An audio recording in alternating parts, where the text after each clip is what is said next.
Si vous souhaitez être à la une du meilleur de l'actualité camerounaise, alors vous êtes au bon endroit. L'information de qualité vous est proposée sur votre nouvelle chaîne YouTube, Média d'Afrique TV. Eh bien, mesdames et messieurs, une fois de plus bienvenue pour cette nouvelle analyse vidéo. Pour vous qui êtes nouveaux, retenez que nous sommes une équipe d'experts analystes, spécialisés dans les affaires politiques, dont l'objectif majeur est de vous informer en continu des faits et gestes, politiques, économiques et sportifs qui fait rage au quotidien.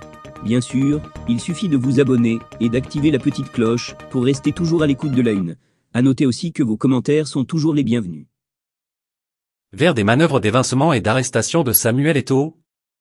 Des rumeurs émergent du sérail camerounais, suggérant une possible planification de l'arrestation de Samuel Eto'o, président de la Fédération camerounaise de football, FECAFOO, et de son comité exécutif. Cette supposition intervient alors que le pays attend la nomination d'un nouveau sélectionneur pour les Lions indomptables.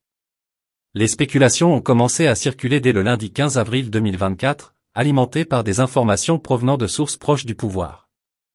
Selon certaines de ces sources, l'annulation du contrat du nouvel entraîneur des Lions indomptables, le Belge Marc Bry, est envisagée, sous la pression présumée de la première dame du Cameroun, Chantal Biya. Toutefois, le journaliste Boris Berthold remet en question cette possibilité, affirmant qu'aucun changement dans le staff technique des Lions indomptables n'est à prévoir. En revanche, il suggère que des mesures pourraient être prises contre Samuel Eto'o et son comité exécutif si ces derniers devaient faire des nominations sans l'approbation de l'État. Les affirmations de Berthold sont appuyées par Paul Chouta, qui insiste sur la pression présumée exercée par Chantal Biya pour annuler le contrat du nouveau staff des Lions indomptables. Selon Chouta, Eto'o aurait enjoint ses collaborateurs à continuer à travailler pour son propre staff, malgré ces menaces. Néanmoins, le lanceur d'alerte Chance Lyon indique que Marc Bry est déjà engagé dans ses fonctions, se préparant à rendre publique la liste des joueurs présélectionnés pour les prochains matchs. Cette activité survient alors que des représentants de la FECAFOO sont attendus au Caire pour discuter des allégations de corruption dans le football camerounais.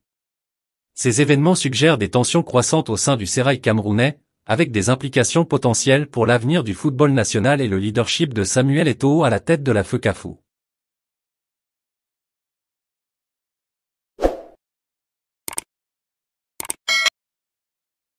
Dans une récente déclaration, Valère Bessala, guide de la Jouvence, a exprimé son point de vue sur l'élection de Samuel Eto'o fils à la présidence de la Fédération camerounaise de football, FECAFOO.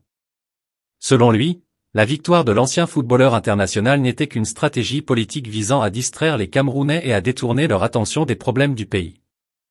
Valère Bessala affirme que Samuel Eto'o fils n'a pas véritablement remporté les élections à la tête de la FECAFOO en 2022. Il estime plutôt que la victoire lui a été offerte sur un plateau d'argent, dans le but de divertir les Camerounais pendant 4 ans et de permettre au président Paul Biya de gouverner en paix. Le guide de la Jouvence pense également que les détracteurs de Samuel Eto'o fils voient d'un très mauvais œil ses ambitions politiques.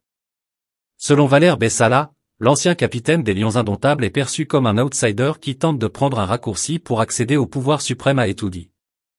Une popularité gênante pour les détenteurs du pouvoir. Valère Bessala souligne que la popularité de Samuel Eto'o fils est un véritable casse-tête pour les personnes au pouvoir qui cherchent à maintenir leur emprise sur le pays. Il affirme que le torpillage de l'ancien footballeur est une manœuvre visant à mettre fin à ses chances de s'installer à la présidence de la République. En conclusion, Valère Bessala estime que l'élection de Samuel Eto'o fils à la tête de la FECAFOO a été instrumentalisée pour servir des intérêts politiques. Il invite l'ancien footballeur à prendre conscience de son rôle et à ne pas se laisser manipuler par les détenteurs du pouvoir.